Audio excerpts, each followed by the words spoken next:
s'est attendu à écouter nos cris de larmes.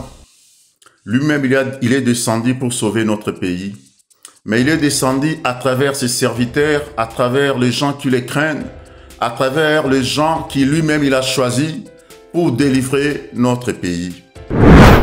Ben, moi, je suis là seulement pour vous annoncer que dans les jours à venir, ça sera une femme qui sera dans notre pays comme un chef, comme un président. C'est un message, c'est une prophétie que beaucoup ils ont parlé. Beaucoup de gens, Dieu l'a montré qu'au Congo, il y aura une femme qui va diriger ce pays.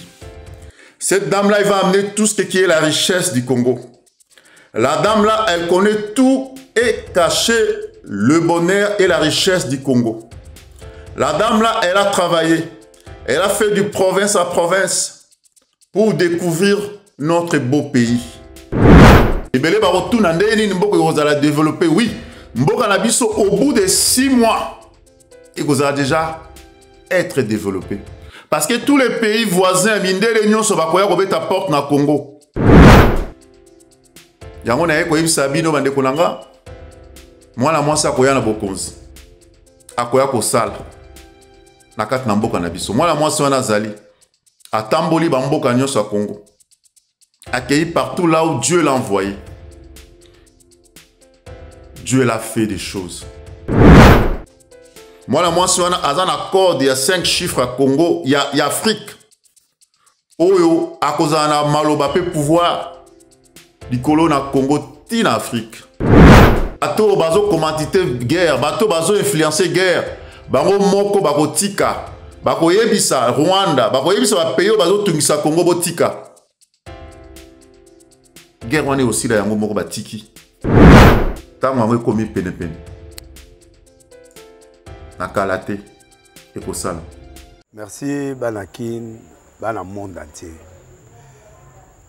Maxi bien-être. Sougala café, logo na mêlé logo mais logo est amabé. Il y a bien pour na panne technique mais Kosala la on ndenga mabete, salé la ngo pour na mama. La célibataire to lingi bino ate. So maka boma mokolo bala. Pourtant, nous va produire en haut soute. Merci bien-être. Yango yo. Lukango benga ndekonanga Alain Dele. Yé mutu ayebi esika ko fournir yo autant que tu veux. $35. Eze belé na kati. Sobo melika moko de jo bien. Be moroïde banini tout ça.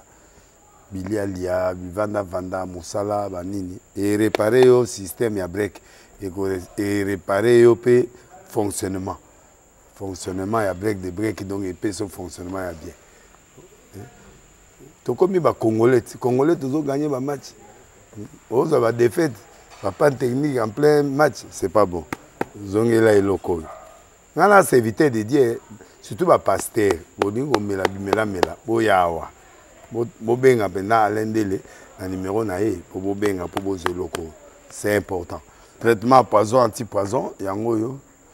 Mais bah on mêlé en avant kende obima on mélange ça a des jours à tabater le loco moi cuire mon corps c'est bon oyopé anti-poisson donc ce que ata isa na kati et longolango alendele mikolo somme n'habiter mindele ngo ba pese biloko ba udia po biloko ngo bendeza ya solo mikolo ba tchaka poisson à toi famille te à toi ça problème na mututé jalousie car do ba produit en wana y anti-poisson oyopé anti-poisson. Donc, benga alendele à partir naïe aïbneni oué aux ango. Nous amenons pas molabino mi batte lambo que comme biété. Batwa comme la jalousie oyo tozo comprendre de souté. Bana mike bazo kufa mikolo bazo kufa ba otiana bana bébé ba poisson. Donc toujours zala nanti na ondenga na nga ndako c'est bon. Que Dieu vous bénisse. Bien-aimés, bonjour. Je vous salue tous au nom de notre Seigneur Jésus-Christ, qui nous a donné cette occasion de partager avec vous et de faire une annonce qui est pour notre pays Congo démocratique. Auparavant, je dois m'exprimer et je dois donner mon identité. Je réponds au nom de M. Patrick Moudiassa. Je suis un frère. J'ai reçu Jésus-Christ depuis l'année 1987.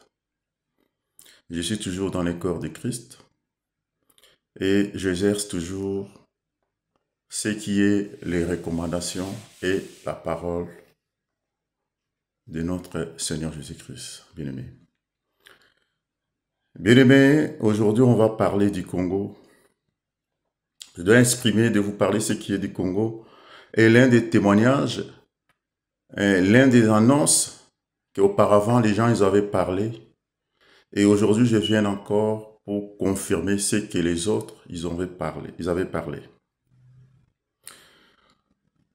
Pour annoncer ce message que j'ai aujourd'hui, d'abord, nous allons partir dans la parole de Dieu.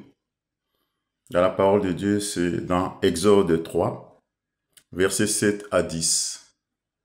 Là où vous êtes à la maison, là où vous êtes chez vous, vous allez voir la parole de Dieu dans Exode 3, versets 7 à 10. La Bible nous dit quoi? L'Éternel dit, « J'ai vu la souffrance de mon peuple qui est en Égypte, et j'ai attendu leur cri qu'ils lui en font pousser ses oppresseurs, car je reconnais ses douleurs. » Ça c'est verset 7. Dans le verset 8, on dit ceci, « Je suis descendu pour délivrer de la main de l'Égyptien et pour le faire monter de ce pays dans un bon et vaste pays, dans un pays où coule le lait et le miel, dans les lieux qui habitent les Cananéens, les Hétiens et les Amoréens, et les Phérésiens, et les Herviens, et les Jébusiens. » Chapitre 9. Voici, les cris d'Israël sont venus jusqu'à moi, et je vis leur pression, qu'elles leur font souffrir les Égyptiens. Verset 10. Maintenant, je t'enverrai auprès de Pharaon, et tu feras sortir des Égyptes mon peuple, les enfants d'Israël. Bien-aimés, avant de commencer notre parole, nous allons prier, nous allons demander l'intervention de l'Éternel soit avec nous. Je prie. Seigneur Jésus-Christ, merci pour cette occasion que tu m'as donnée encore aujourd'hui de parler de ta parole, mon Dieu. Seigneur, je voulais que tout le monde va écouter ce message, Seigneur, qui prenne garde, qui comprenne le message que je dois annoncer encore aujourd'hui, mon Dieu, mon roi. Seigneur, sois avec tout le monde. Sois avec moi qui est ici, mon Dieu Tout-Puissant. Je te bénis car tu es le Dieu. Tu étais le Dieu d'Isaac et de Jacob.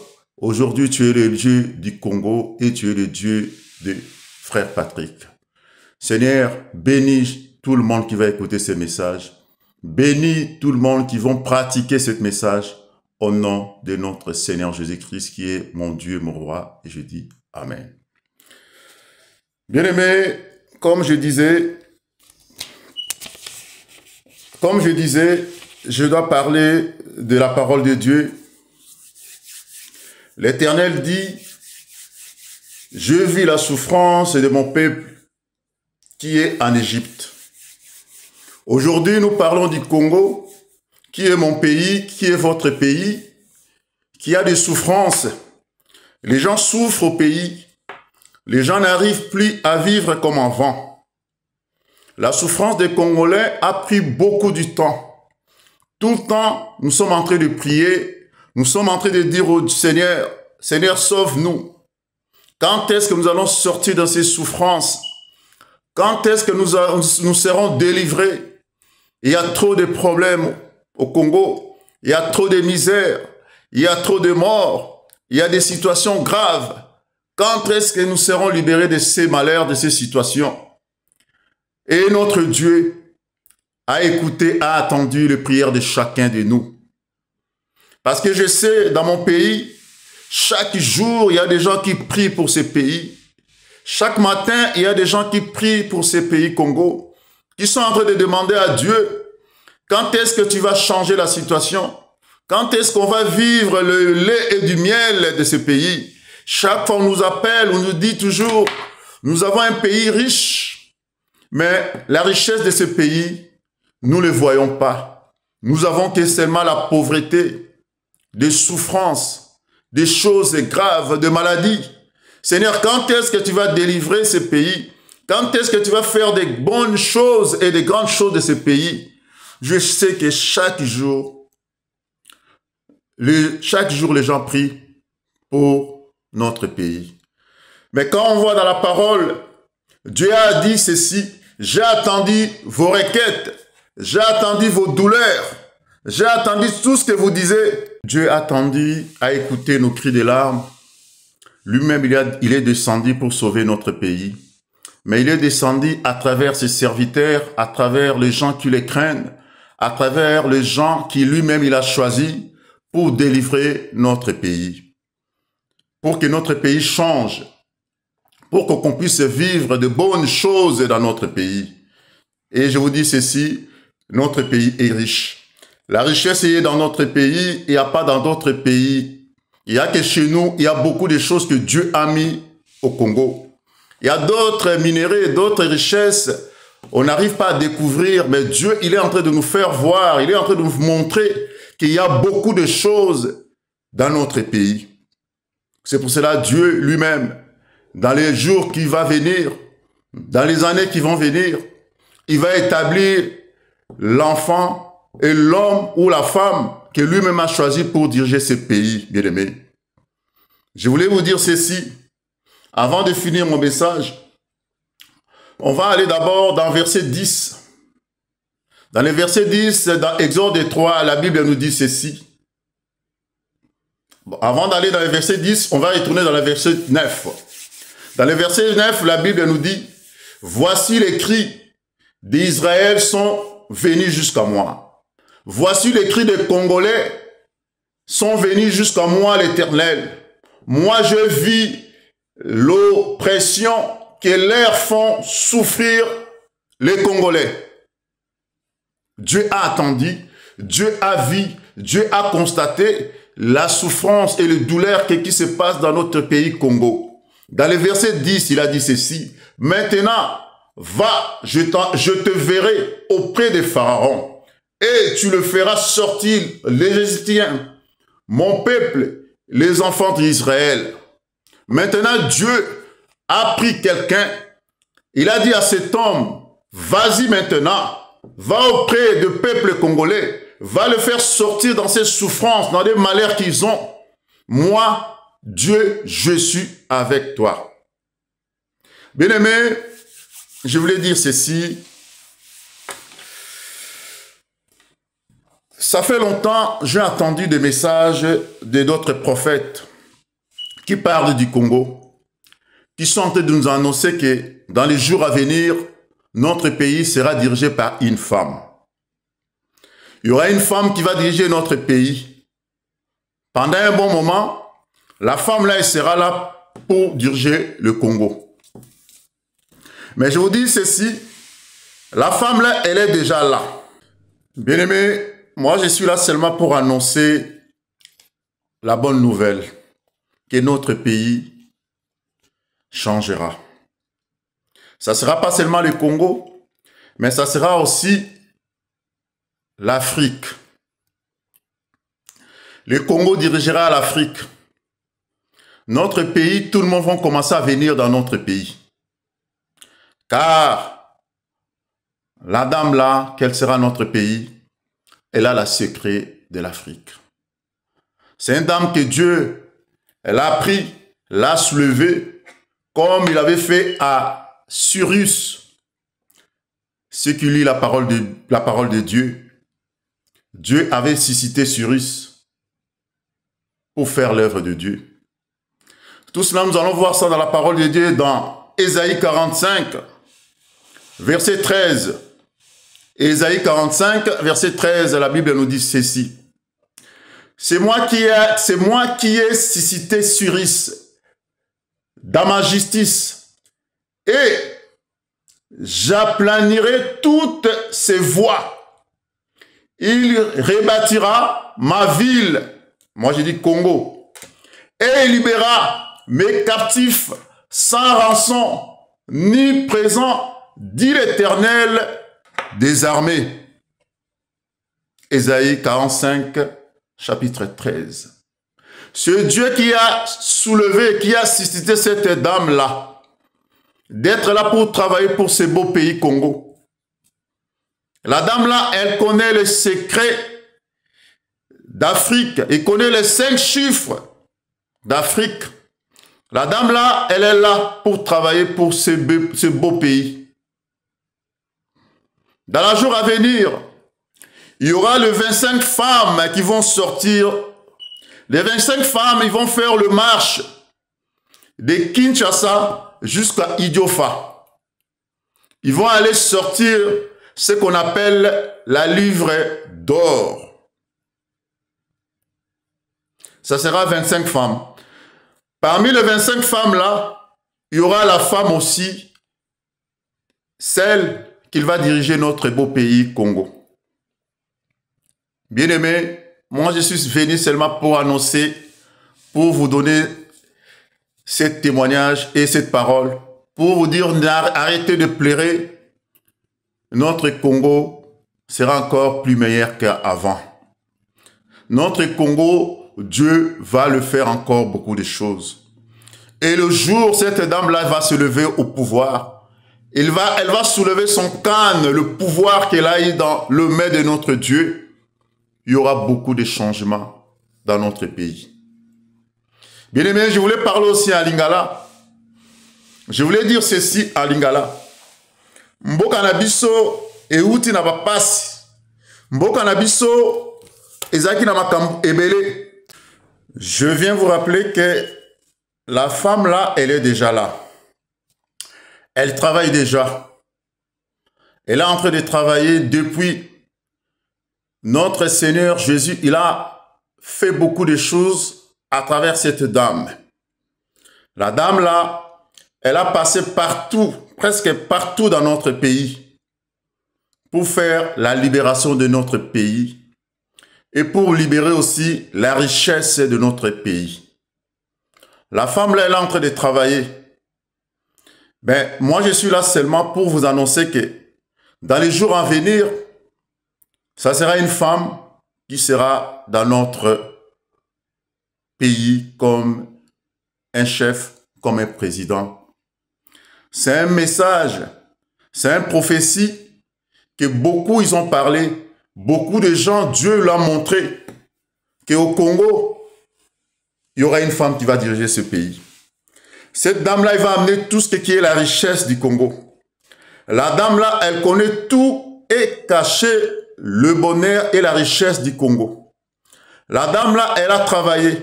Elle a fait du province à province pour découvrir notre beau pays. C'est le Dieu qui l'envoie. C'est le Dieu qui le garde. C'est le Dieu qui le protège. La dame-là, elle était presque partout. Elle est en train de finir la mission que Dieu qu'il avait envoyée pour que notre pays soit libéré. Dans les jours à venir, il y aura retour de beaucoup de poissons dans notre fleuve. Il y aura du poisson.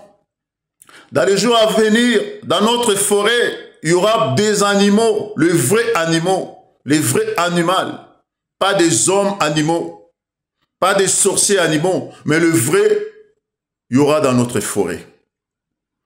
Dans les jours à venir, notre sous-sol, il y aura de minéraux encore beaucoup, et les minéraux rares, ça va sortir dans notre pays.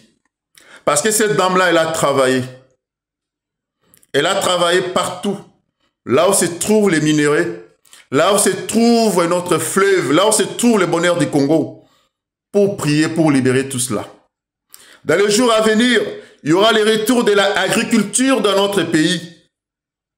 Tout ce que nous allons faire, élevage, il y aura beaucoup d'élevages dans notre pays. Notre terre sera encore fertile.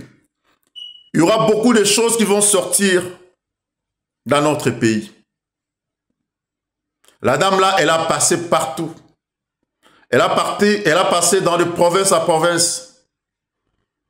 Elle a passé déjà à Lualaba. Elle a passé au Bas-Congo. Elle a passé Bandundu. Elle a passé partout, même à l'est du pays. La dame là, elle était là pour travailler pour du Congo. Bien aimé, les guerres là que vous êtes en train de le voir, ça va finir. Ça finira un jour. Ça finira un jour. Et Congo, notre Congo, il sera encore le meilleur, le vrai Congo, le Congo que toi et moi, qu'on voulait qu'il soit. Mais Dieu, il est en train de le préparer. Dieu, il est en train de l'arranger. Dieu, il est en train de le faire pour qu'il soit un pays, un beau pays, un pays qu'on peut vivre, qu'on peut respirer, qu'un pays que tout le monde peut venir vivre au Congo. Nzambe na biso asalaki ke mboka na biso Congo ezala libéré na maboko ya diable. Congo na biso ezalaki vendi na maboko ya diable. Mais notre Seigneur Jésus a fait que notre pays ezala libéré. Ah, la message nanga na yeko tanga ba kombote. Mais na ye seulement koyebisa yo ke mboka na biso ezozala libéré totalement. Toromona na kati na mai, toromona mbisi ekozonga. Toromona na kati ya forêt na biso bazamba na biso, toromona banyama. Mais toromona banyama batute, banyama ya solo bakozonga na mboka na biso. Mbisi ya solo ekozonga na mai. Mabele na biso ekozala susu malamu. Tokolona bilanga ekobima ya bien. Mabele na biso ekozala susu kitoko. Ba minere oyo kaka ebele ekobima na mboka na biso. Ba minere to benga ba minere rare. Ba pierre minene, ba pierre makasi oyo emona na mokilité kobima. Pona nini Nzambe a travaillé pona ko libérer richesse ya mboka na biso. Mboka na biso ezala libre. Ba paye belé bakoya na Congo koluka bozui. Bakoya belé na kat na mboka na biso pona ko réussir parce qu'il y aura d'autres choses qui vont sortir na mboka na biso. Oyo Nzambe amonisi na misu. Oyo Nzambe alakisi pe na misu.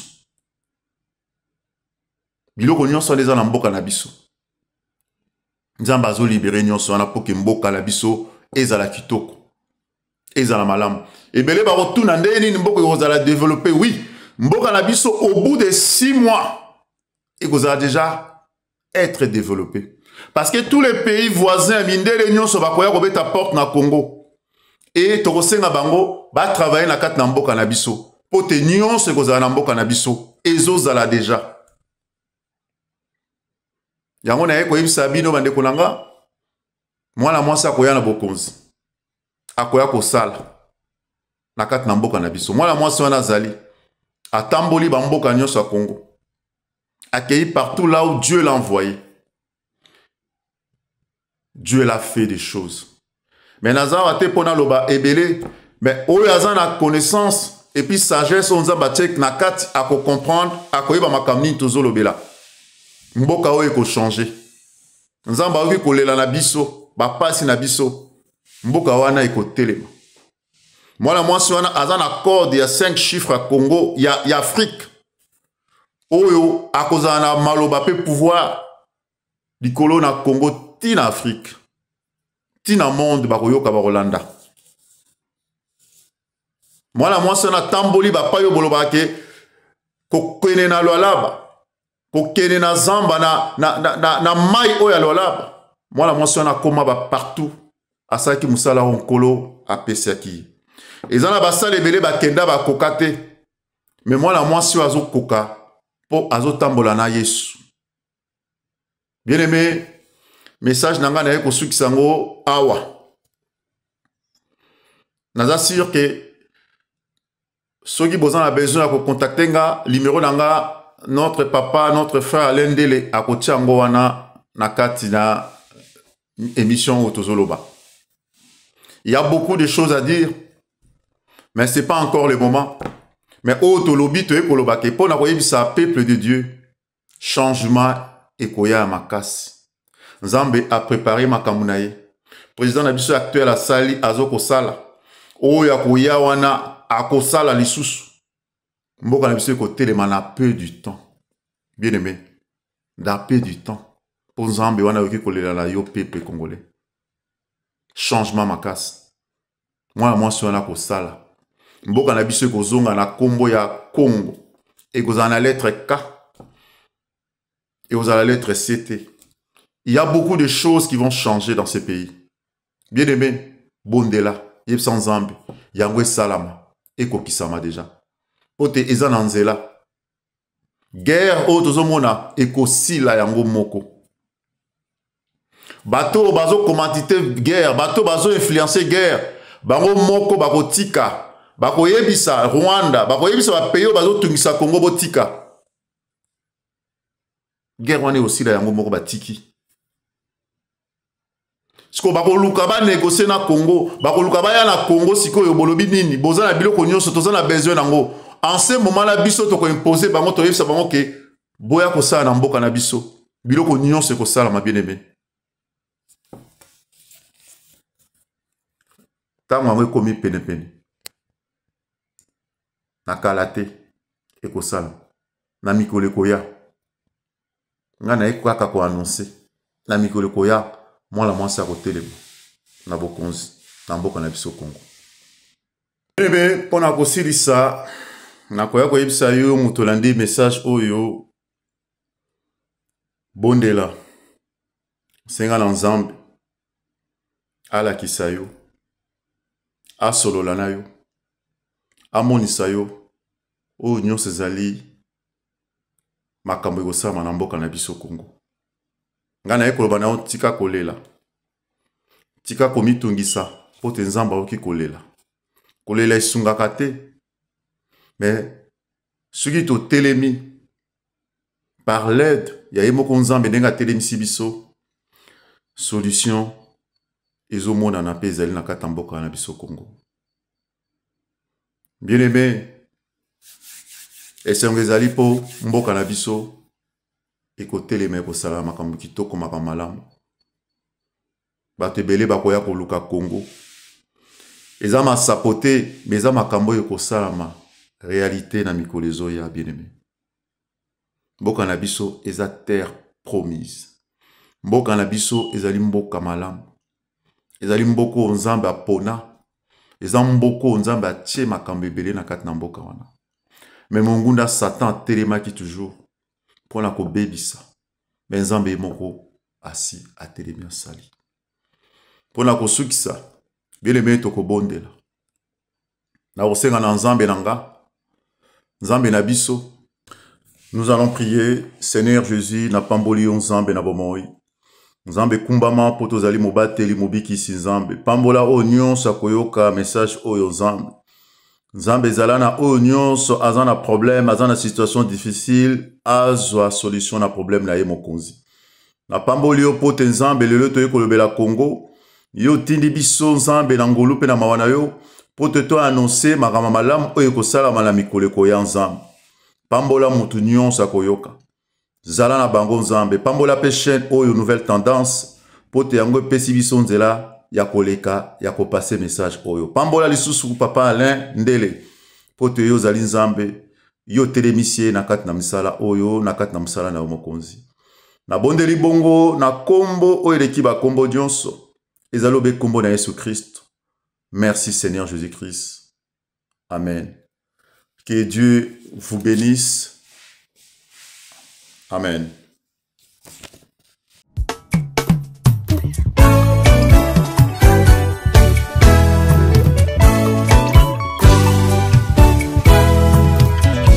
Ekompase na ngai na ye pai na yo e papa na ngai kolo nazosenga na yo e makanisi eyeli ngai namoni mabe na ngai Nzambe na ngai papa nazokosenga na yo e na mabe nyonso nasalaki papa limbisanga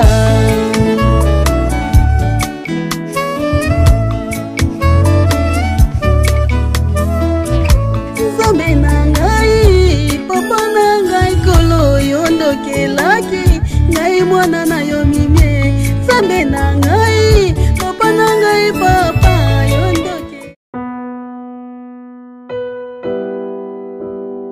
nyonso molinganga nazalaki komona baninganga na baboti na bango nga baparent baza te vi na nga pasi. Est-ce que kokufela baboti eza lisumu? Kozanga baboti est-ce que eza lisumu? Voilà, na kopesa bino message. L'orphelinat Christ rédempteur et ana posa lisunge na bino. Tala musala munene zo sala pona bana. Tala musala munene zo sala pona bana oyo mokili etiki ebwaki. Mais nzamba termina nzelo orphelinat oyo pona ko encadrer bana oyo. Yaya lisungi na yo to ana ngoposa. 1 euro no to ana ngoposa pona mwana moko. Tango mwana moko allié nzambe ya bitike oya permettre ete na nzela no mwana alia akobosa na ote. Voilà message ya l'orphelinat Christ rédempteur to ana besoin lisungi na bino.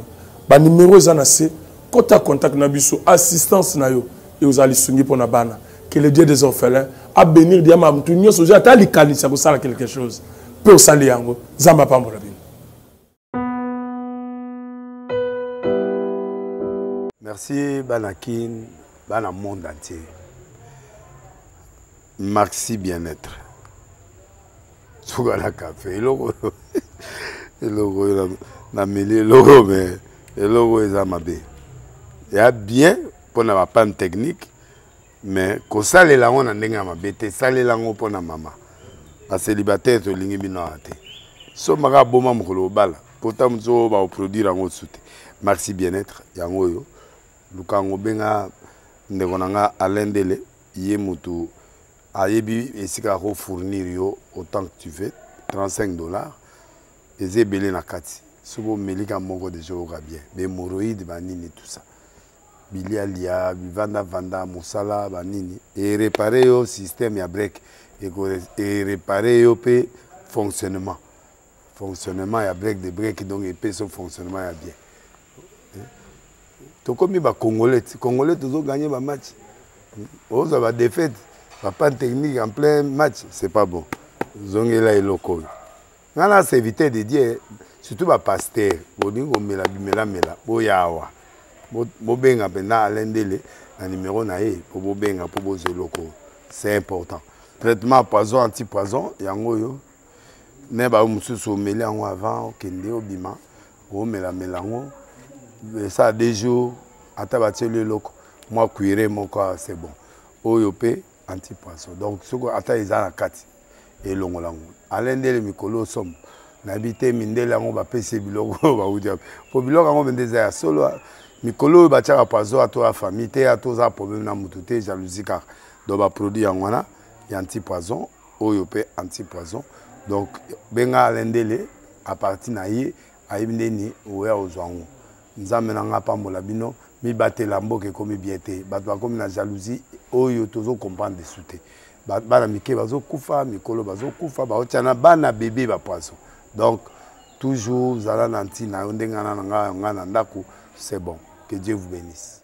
OK bande ko zaki belé ko réagir ko benga ba sepela ki na komona yo koyeba yo et effectivement de toloba ki il y a encore ceux là bana va fléchir. Donc c'est-à-dire que lorsque tout le monde a que génération moko boye ezokende tout comme on a bavure et comme ta moi est belé tout autour il y a basal nanzambe nous devons retenir que Dieu déjà a annoncé déjà une nouvelle génération et la nouvelle génération est là.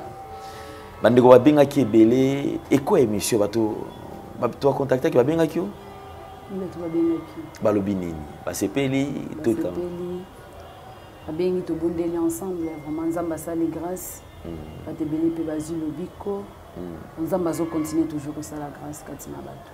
OK. Maman Myriam, il y a pas longtemps à toti ko kutana mama makambo ebele o ezalaki eleki tout autour na yo tolingi to yeba po okene ko koya na makambo to kutana nango ezalaki nanu ndenge nini po biso toyebi ozalaki na Kisasa awa balamo subitement bato ko mobenganga okomi na oza côté Angola boy bon na kama kité pour na quand même ba mission za batinda ko bisika ebele mais kana ko betela biso solo likambo e koma kinanu ndenge nini. OK likambo ekomaki nzambe arekomande nga mosala na frontière ya Yema na mboka moko eza na se ya Ngomba. Frontière ya Yema. Yema. Wana ozoki na Congo central. Congo central. Ah ok, d'accord. Nazalaki na le 27 septembre 2021 nzambe arekomande nga mosala na mboka ya Yema. Na mboka ya Noki. Na se dirigeaki vers Matadi nde nakomaki na Noki. Nazoki mutuku ememaki ngai ti na Noki na Kikanda. Nde na se dirigeaki vers Noki. Vers 21h nde nakomaki na mboka moko babandaki kobenga mboka ya Bangombe. On nakomi na mboka wana nalikaki epai ya bakutimier mpo kosala geste mpo bapesanga permission na kota. Nde nakotaki bapesaki nga nyama moko donc mutu moko amemaki nga na nyama aza lokwa cheval nde ase dirigeaki ngai ti na mboka bamboko ezalaki likolo. Vers 22h nde nakatisaki na mai. Nakatisi na mai bwato mwa ezalaki wana nakatisi nakomi na mena na destination na ngai. Tant nakomaki na destination na ngai nalukaki place moko koki kovanda mpona pema. Place nakomaki nazalaki vraiment likolo ya Ngomba. Nake nakutaki place eza babomisi Ngomba neza place bato bakenda kobondela. Nde nakomaki na mekaki un peu kopema wana. Nalalaki butu wana napasaki journée. Journée ya mercredi nazalaki toute la journée wana kobondela. Parce que sengele nazela ngonga o nzamba apesaki mpona kisa mosala na mboka oyo na bandeki kose diriger. Avant di wana ti ba 21h 22h abondeli na ndeko moko en ligne. Asilisi na bibo na pema parce que na zwata kopema ngonga ezokoka mpona kisa mosala. Le temps oyo nalali akomi koyoka ba nzube na nzoto. Nzube wana lokwa batonga mwa bazochuba na nzoto. Naboyaki na kofungola misu nazoloba kala na kati na nga nzambe banyoka balandi ngao. Nazo continue koloba melo mo lobi kati na nga fungola misu tala. Afungoli misu na moni ba soda donc ba policier ya biso mo ba congolais. Bazinga ki nga déjà saki ezate ba fouiller de agnos ezaki na saki bazui. Ba esinga oza nani pe outi wapi. Esi ba na za mwana nzambe nzambe ndatinzinga na mboko na yo sa msala. Babi koma tozo beto masasi ezozwa uti. Natuni bombo betinga masasi 8 obeti o masasi. Longwa na mboka oko kita ko sa msala na mboko te longwa. Ba menansa kinga vraiment makasi. O bongo bazoki ezaki ka mbongo nyoso na zaki na. Bazong senga téléphone na ngai na saki. Abandi ko se diriger na butu na to bande okende déjà minuit. Maintenant nazoe baté na okende wapi nzela ni na okende. Place na bande ko se diriger na kekuta na mai liboso na ngai. Nepsi nzambe naza na choite nazokotaka na kati ya mai. So bango baleki nga na bimi na continuer mission tindaki. Nakesika mo ezaki lokolo esanga, to ba bambu ezaka na kati ya mai. Nakotaki na mai ezaki déjà na muda na kingo na ngai esika mai esukaki. Akangi ba bambu wana makasi, na bina tele mangonga neso bango bakoleka nga na bimi. Le temps nazaki na kati ya mai lekaki apropata ba 3 ou 4 minutes. Namoni kano rapidement ko wana ba marin ya mai donc ba sodo basala la sécurité na mai. Na ba torche ba do éclairer makasi. Minduki na bango liboso elongi na ngai. Bakangi nga bachinga na kati ya kano. Nakutaki déjà ezaki na ndambo ya bato. Alongoli biso wana bamemi biso na ngambo. Tant bamemi biso na ngambo na satandaki te keza vraiment Angola. Akomi na kuti bandeko ebele bana mike mikolo ba jeune garçon ba papa ba mama ba vai na si. Akomi wana na butu wana nga pe bavanti nga na se babotoni nga nyonso bavanti na se wazaki lokola mokonzi na bango ayebisinga lobi yo bateki yo balobi na ngai te ozanganga abandeki ko répondre ete akangi téléphone na ngai parti ya butu abandi kobeta vraiment babetaki nga vraiment makasi balongoli nga bilamba natikala ye na soutien na sous-vêtement bake babombi biso na ndako moko ezalaki na kati place bake kotisa biso kuti batu da beskelete ezebele mutu mosusu azalaki wana esi avimbi kufime avimbi mpenza bakotisi biso mena bakobenga moko nsima moninga bazoboma soki babengi mwana mwasi baviole ye babomi bozotala ndenge bazoviole butu wana babomaki vraiment ebele ntongo etani namoni soda wana ye apesi nga telefone alobi zwa telefone bazobenga ye On a eu téléphone, il y a papa Jean-Claude. Même si papa n'a pas été si calme, endroit où nous avons bien ngoti. Baboto là qui a téléphone. Aïe, bah bisinga balobi vanda na coin, bah que vanda na place à mutana kokufa. Après 4 minutes, il boumane pasukaki. Le biloko comme obimana, ils autres mouré yuana. Et bisinga telema to ozo photo.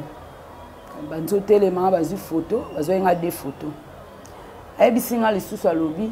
Baye bisi biso zanganga mais na biso sko tozo meka so tokoki ko boma yo te ese ko zanganga abando lo bilote musalanga na bando sala bande ko bondela na zoyemba abando pesa nzambe merci parce que na ce qui nzambe yondo permettre na leka na station na ndo bangelo te nga na zo kumisa ka nzambe donc na zo kitana nga ya koyemba panda bango bazolela nga na zoyemba na zo bina na zaki vraiment à l'aise parce que na zaki sir na nzambe atinde nga kotika te na kufa to komi na tamoko babimisi biso nyonso ndambo totikalaki donc na butu tozalaki 47 na journée tokomi 13 babimisi biso na 13 wana ezalaki na libota moko bayaki kocheke bango bazalaki 5 enfants bango nyonso bafille babimisi biso tovandi babanzi obenga donc bazobenga bayeba zio bake baviole babomi navandaki wana naotala baninga bazolela me nga naokumisaka nzambe soda nayebisi nga lobi yango wana bateki yo epa bandeko na bazairwa bateki yo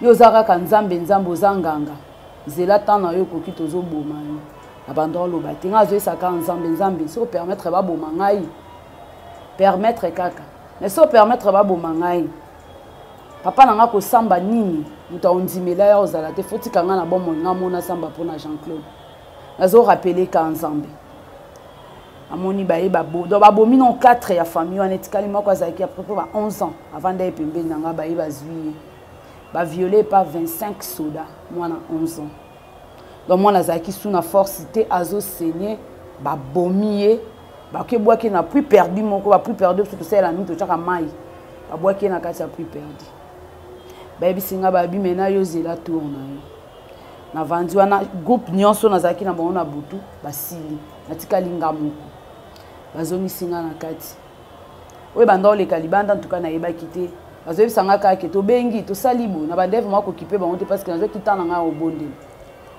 un certain temps namoni bayesu na groupe mosusu bazalaki susu ebele nazokita ta ontanga bango te bazoboma kaka donc bango mosala banda osala bazoboma baye kozwa ndeko moko moninga na ya trahir ye alobi aza na badiama na libumu bapasolaki ndeko mwasi tozotala babimisi ye badiama na kati ya libumu na babilo mo ezalaki lokola badrogue bango babanda oloba bazwi bafua ya fi wana na bapumu batokisi mpe balie yango donc nakomaki koyoka somo mais quelque soit somo wana na banda obanga te nazalaki ka sire na nzambe un certain temps bayesi biso tokomi vers 18 heures bazobwaka mena na banzoi baye bazwi ngai bayebisi ngai yo nganga leka badesabie nga batiki nga ni kende oke koko tozokufa na nzoi wana tala na sorte ya ngungi yango namoni ete ezalaki mbala liboso namona ngungi wana aza monoko molai tosoka koti ofa tobola nzoto mais mpa na nga azokoka tobola nzoto na nga te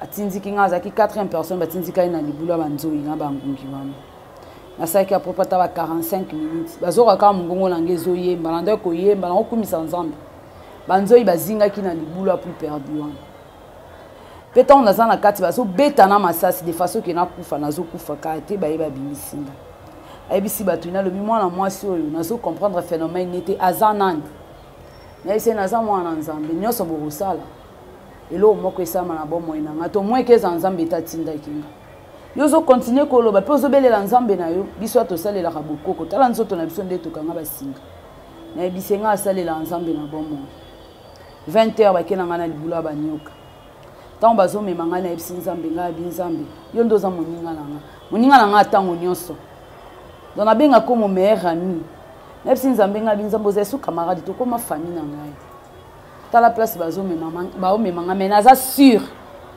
eloko moko esalama te batindiki ngai na kati ya libulu bazotindika ya kotindika batindiki ngai na kwei nakevandela banyoka moko ya minene babanzi ozinga ngai na nzoto moko ayaki alingi ngai azwi mutu na ye atie liboso elongi na ngai azobimisa lolemo na ye donc neti azopangusa ngai na lolemo na ye ngape nazoyemba kana okumisa nzambe kola bando pambola monene nzambe baye bateli bazaki ya propre 25 soda abanzo beta babali na kati ya libula banyoka na ngai na banyoka mutakufaki azaleti chef ana pesi ordre le bibo bimisa zairez wana azanganga bo bimisa ya azanganga faut changer méthode babimisi ngai ton babimisi ngai nazaka ka nine elambala nzoto te ayebisi bato na lobi cérémonie suka mpona mwana mwasi oyo avant totia ye na moto il faut non na violer bamemi ngai esiko bazovioler bafille batenga wana na banjo oseka nayebisi nzambe elobaki ete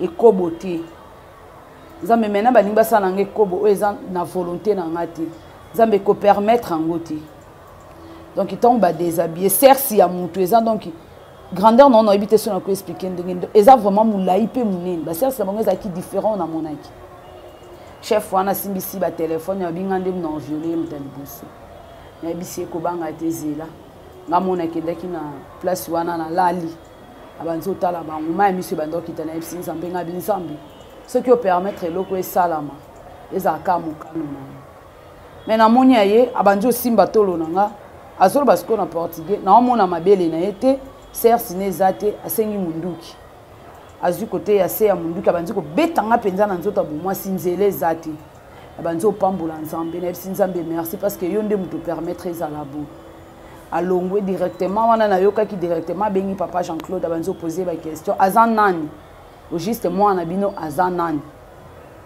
nayebi te réponse papa azongiselaki telema nayese na mwana nzambe nyonso osala esimba te babi tookeno na moto natalaki na moto nayebisi bango nalobi moto soki kutu nzambe abimisi nga na kati ya volcan moto na bino naomona ngo eloko te yo bimi na volcan nayebisi bango moto naomona eloko te na asire na nzambe na nga nayebisi basoda na ye mena bozwa ye bokende na bangando nakesa molongo esika bandeko basalaki molongo bazobwaka nazoyoka son ya bato bazolela donc soki oki mongongo esilisaka engando asisi olia babwaki ekomi tour na nga na banzi opusana ntango na opusana nayebisi nzambe nga bisimba nga na loboko tokende no elongo nzambe simba nga na loboko papa nayebisi nga pusana na nzambe na yo kaka nzambe abikiso na libulu ya bangando to awuta kishasa kita sanga atindiki ngai nazokweya ngando azoya fongoli munoko ntango nakweya kangi munoko ne akitisi nga ntina kati ya libulu na vandi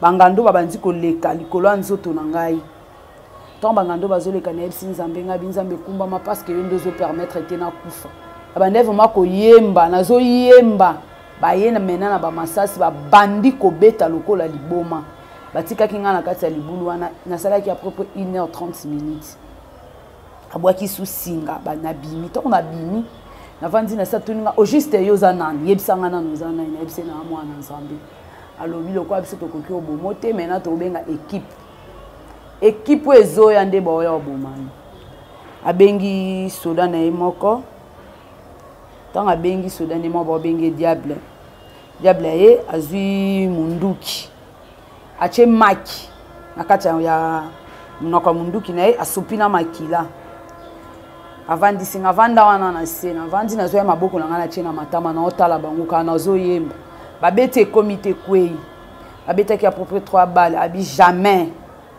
il faut tofongola ye suki daya tofongoli maintenant faut kosimba nzoto ne partout botala soki aza na basinga baye bakontrole nzoto na nga mobimba bamoni eloko te bake bazwi bible na ngai bafuye na bible na nga bamoni eloko te abi je ne pense pas mwana mwasi oyo aza kaka na eloko mosusu ayebisi soda na ye wana le kata ye motu bamemi ngai banda babandaki kokata balalisi nga libumu na se bakata na okatana te bachange nga propre 3 positions kingo ekatana te ayebisi nga telema nazokoko lisusu te nazokoka yo te nayebisi ye nalobi nzambe oyo atindaki nga opermettre te bino boboma ngai alobi telefone ezosarete te bato bazobenga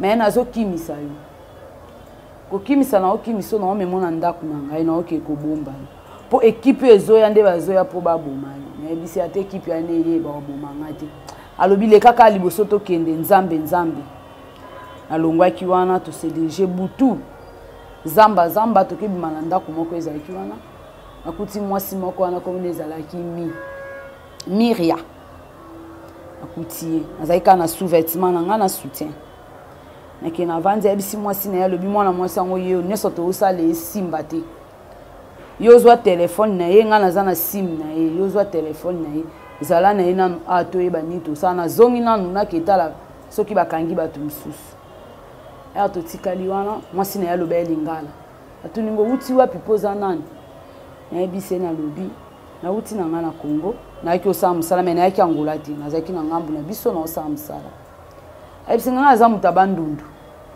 naza mombala popo nayebisi wi nga naza moyanzi naza moto abandundu mpe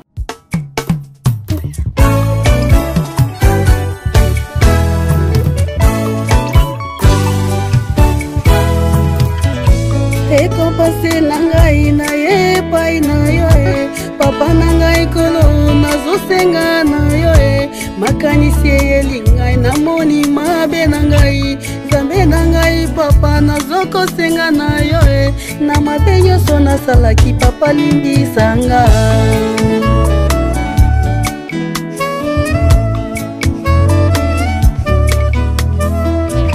nzambe na ngai papa na ngai kolo yondokelaki ngai mwana na yo mimie nzambe na ngai papa na ngai papa